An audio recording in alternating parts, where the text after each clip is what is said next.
He told me 10 minutes. I said it's 24 minutes, so I'll try to talk fast. Let's do 5. I told him 10 minutes if we could keep it to that. So. All right, I'm going to talk real fast. Okay, go.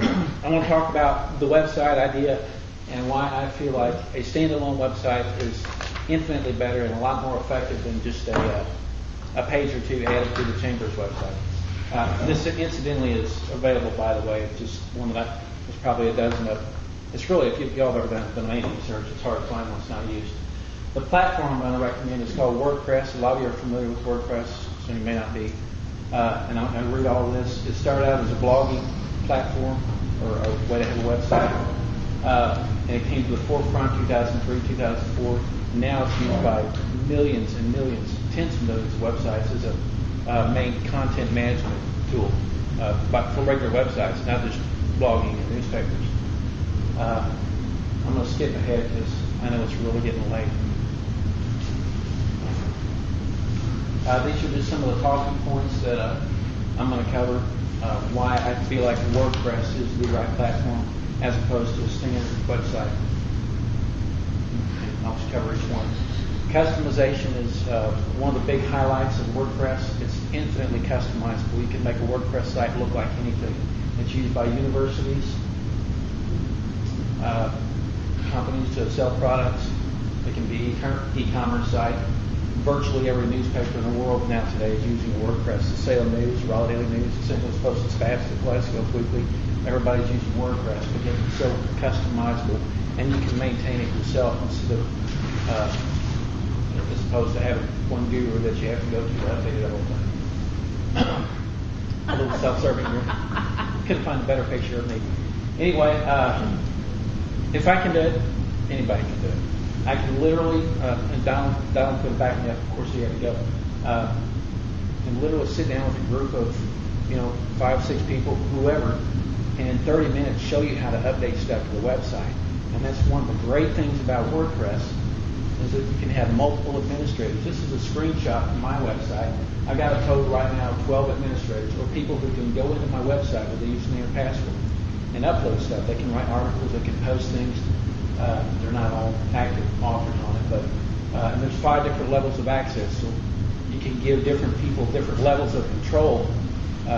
Like the administrator that's like top dog. He's like God of the website. He can actually screw it up and shut it down if he's not careful.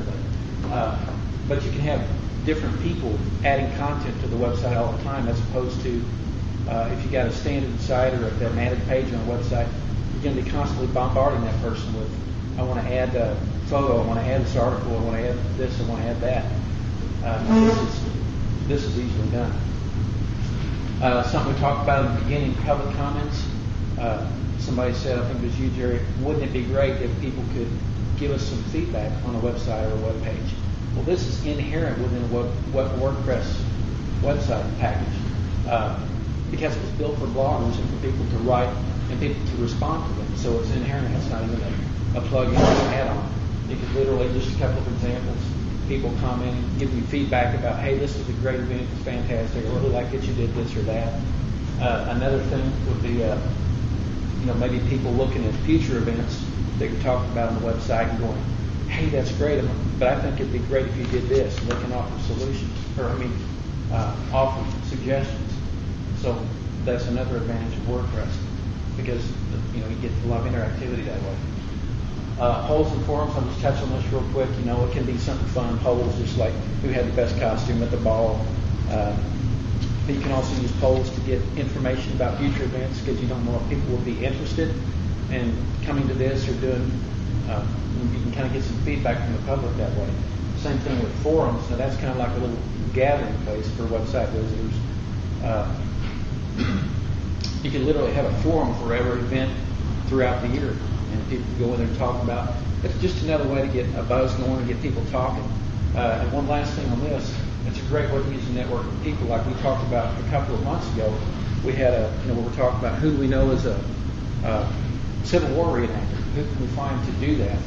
Well, we had a group of collectively 12 or 15 of us thinking, okay, who do we know?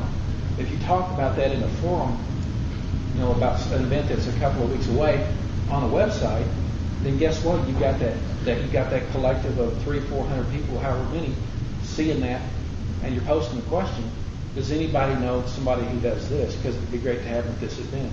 Now you've got all the public out there participating in the forums. They can go and answer that question for you. So you're a lot more likely to get a response and have a lot bigger pool that way.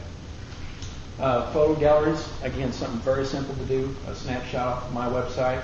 You can have a little write-up, the photos, which can be displayed as a slideshow as well. You can have captions for each photo. It's very simple to do. The neat thing, again, about this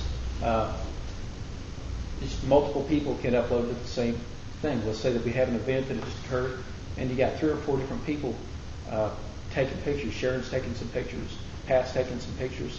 So one person starts uploading photos, well, another person can come along that's an administrator of the website and add more to that slideshow. So that's another plus there. Do you have any control? How do you have any control over what they put on there? Editing. Well, yeah, you can give. You can. I mean, you're not going to say the general public can do it, but you can say, give different people different levels of access. Right. Maybe control on the forums and blogs, and you can remove. Yeah, it can be turned on, turned off. You can say all comments have to be approved or not approved. So everything has infinite customization.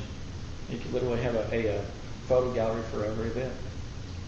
Even better than photos, video. And this is actually easier and quicker to do than photos. Photos aren't hard, but video. This is the first one that we put on our website. I can literally shoot a video of us in this room for a minute, upload it to my free YouTube account, and then post it on my website and have it all done in under 10 minutes. So it's really simple. I mean, it doesn't take a lot of technical knowledge. I was proud of this because our website wasn't very old when I posted my first video. It was a Jim Sample in his little flying magic carpet. We put that up and I got 166 hits in the first 24 hours. I was pretty proud of that because it's just exciting. Shopping cart, again, something very easy to do if you decide to do promotional items or trinkets and trash, as Donald calls them, which I brought some here. You can sell them in addition on the website as opposed to just selling them. Obviously, if you're going to do promotional products, you want to do them at every event. But you can sell them on a website. You put up a PayPal link it to an account, a local bank account, just for this event. And let's say you have a bird watching event 1 month.